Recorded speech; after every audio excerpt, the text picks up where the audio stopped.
Did you ever have a boss that seemed cold and unresponsive? Always rude or mad or upset about something. There are bosses that can be demoralizing and grating while being hugely egotistical. Once, I had a boss who was outspoken and always negative. I learned that he hated April Fool's Day pranks, which opened the door for me as it was time for a little payback for our resident curmudgeon.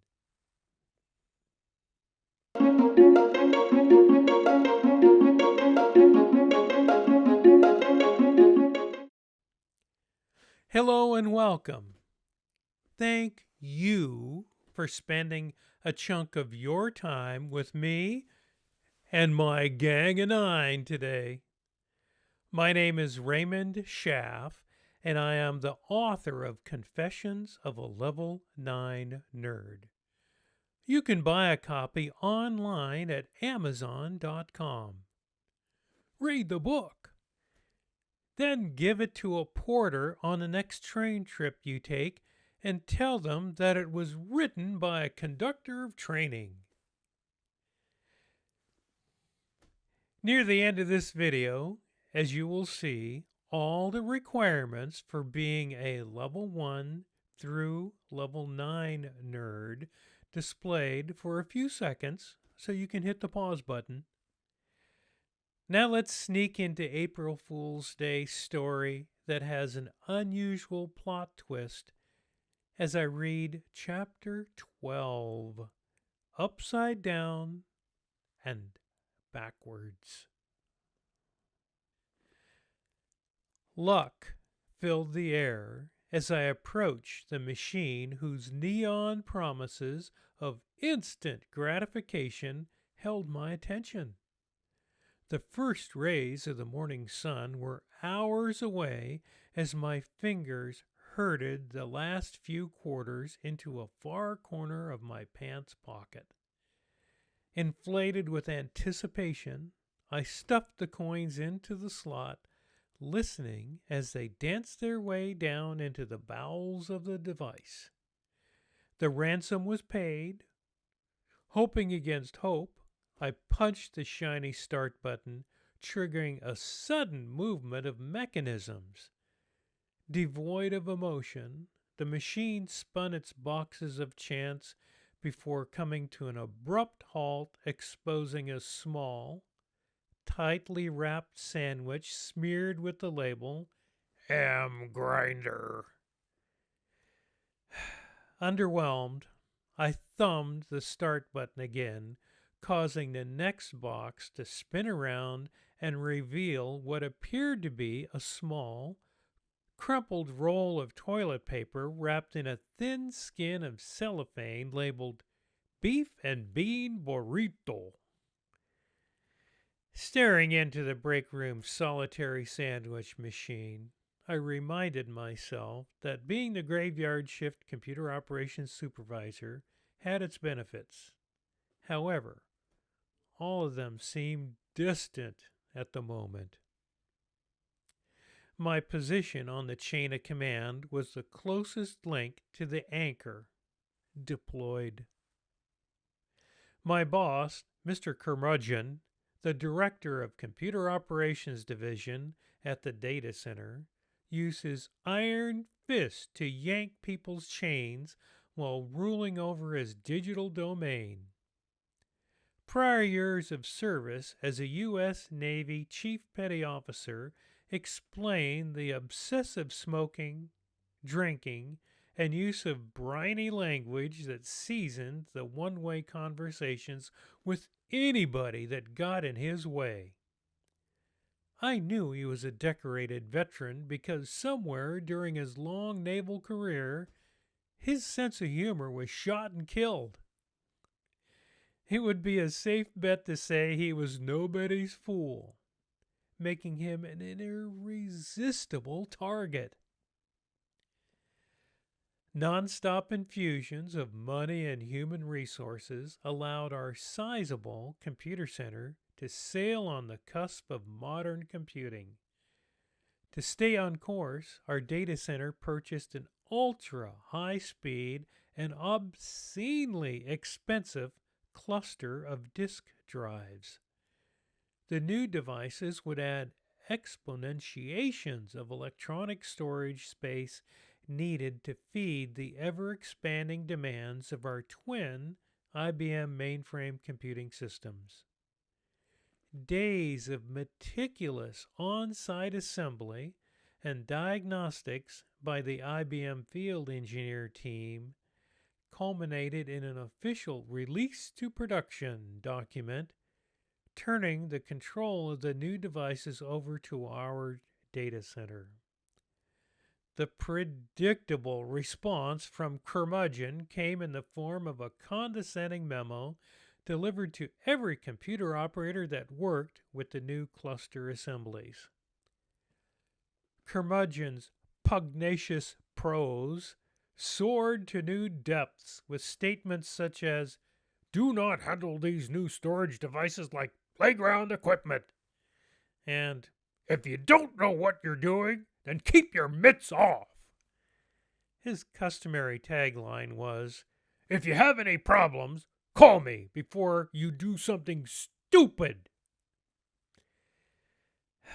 Yeah. This punctuated his profound absence of interpersonal skills.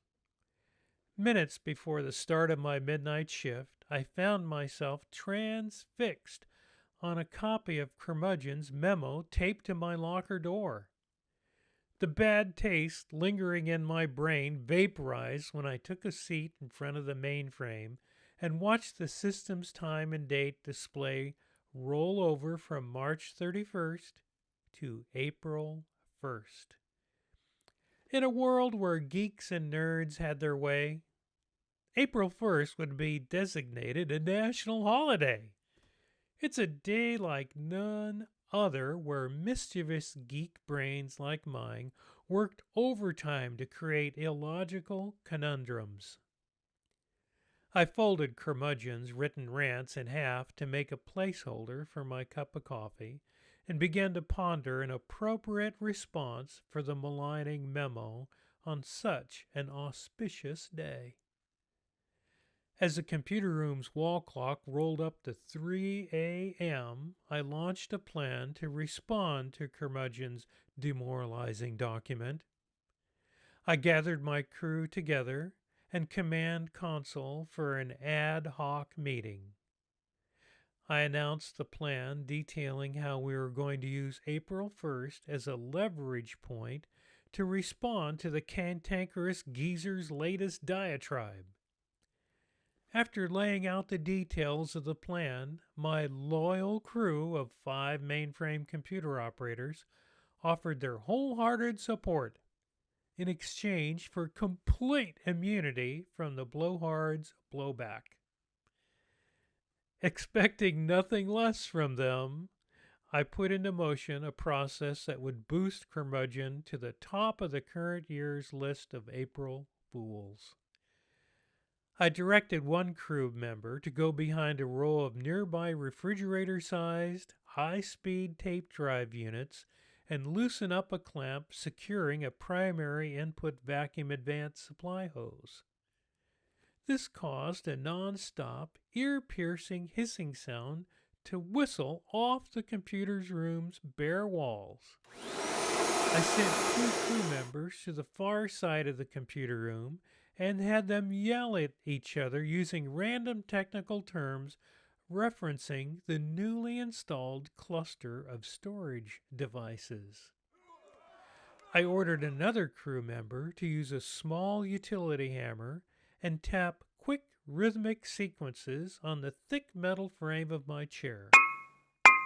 The decibel level in the computer room reached a few points short of unbearable as I picked up the phone next to the mainframe system and dialed Curmudgeon's home telephone. I switched the telephone speakers up to the overhead building-wide PA system so that my entire crew could hear the pending conversation. The rude awakening from my unexpected call began with Curmudgeon fumbling in the dark of his bedroom, trying to shove the phone up to his ear. Before he could utter a word, I blurted out, "I'm sorry to wake you up, sir, but we had a little problem with the new storage cluster devices that you released to production yesterday afternoon.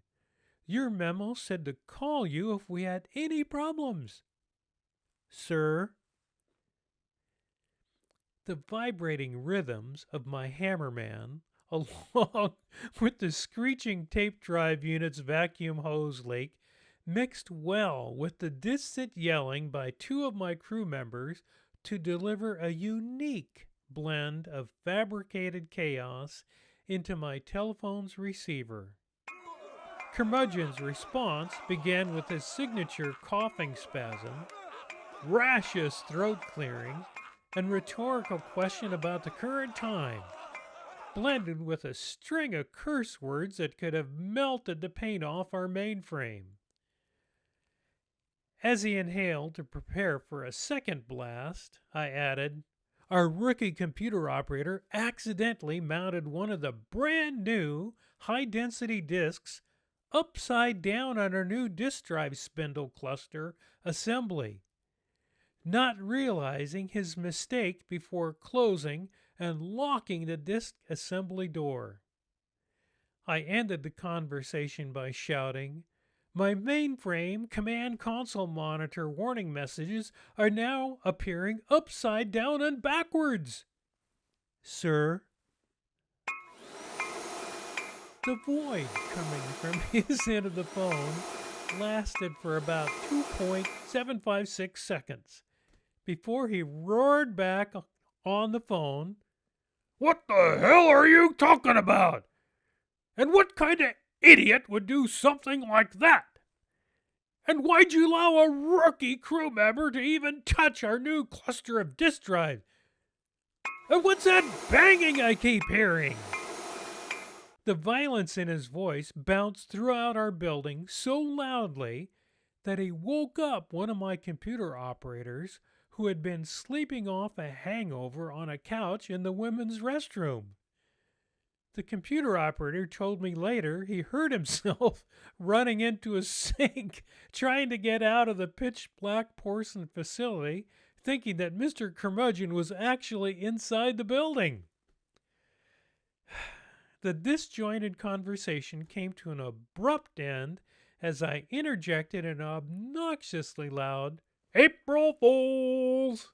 and slammed down the phone as hard as I could and released our conversation into a free fall of silence. None of my crew members wanted to answer the return call that lit up the phone 20 seconds later, so we ignored it and continued with our graveyard shift duties.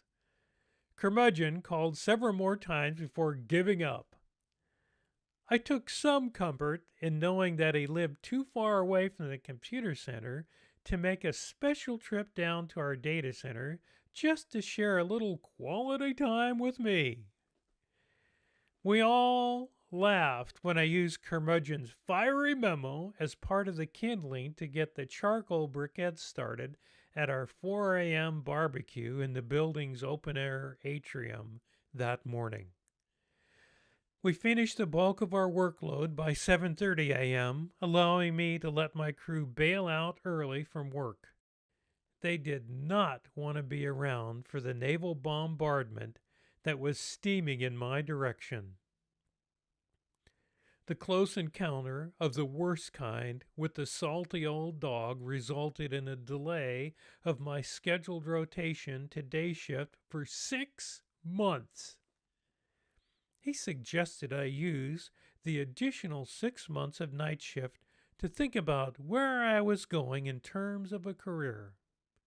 I left his office looking as dejected as possible, while inwardly jumping for joy over his anticipated decision. I needed one more semester of college courses to complete my requirements for my bachelor's degree, courses that were available only on the college campus's daytime schedule during the upcoming 6 months. The irony was delicious. Thank you. Thank you. And thank you. Here's a nerd tip for you. It's short, but very important. There are basically two kinds of fire detectors you can use in your home. Ionization fire detectors that detect fast-moving fires, while photoelectric fire detectors detect smoke. It would be a good idea to get smoke detectors that use both technologies concurrently. Just a tip from your friendly nerd. And now it's time to open my wall safe for a safe, off-the-wall story about losing a bet while keeping a straight face.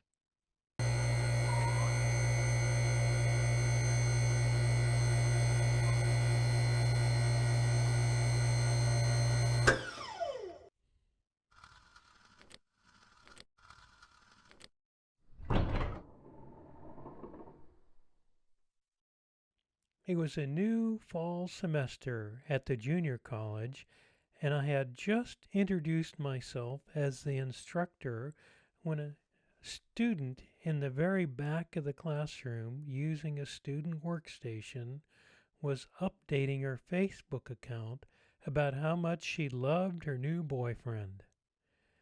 How did I know? As an instructor, I had access to all student computers in the classroom, which made for some very interesting reading at times. I continued my introduction to the class by going over all the requirements in my syllabus for completing the course. After talking about how many quizzes and tests they should expect, I finished my introduction by mentioning that our college had a high-speed network running on a fiber backbone that gave all students great downloading speeds. Bothered by the student preoccupied with posting nonstop updates about her boyfriend, I approached her and blurted out, "I'll give you $40 if you can tell me what I just said." She looked startled that I singled her out among all the students in the classroom. She paused for a few seconds and very sheepishly said, "The school has a fiber backbone." What could I do? She caught me flat-footed.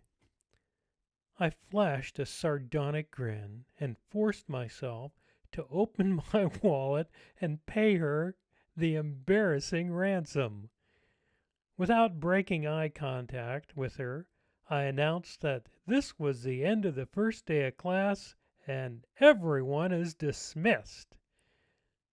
Sometimes the trap catches the hunter, so always be prepared, my friends.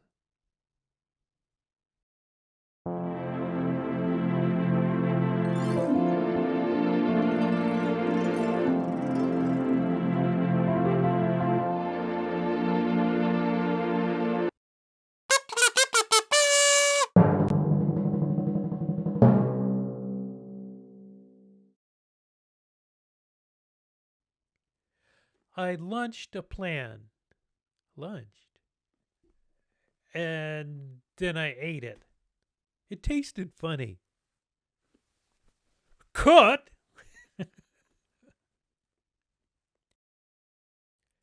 I launched a plan to respond to Curmudgeon's demoralizing document. No, my battery is low. I can't win. Cut! The ironing was delicious. Oh no. I just messed up the last line of the story. Cut!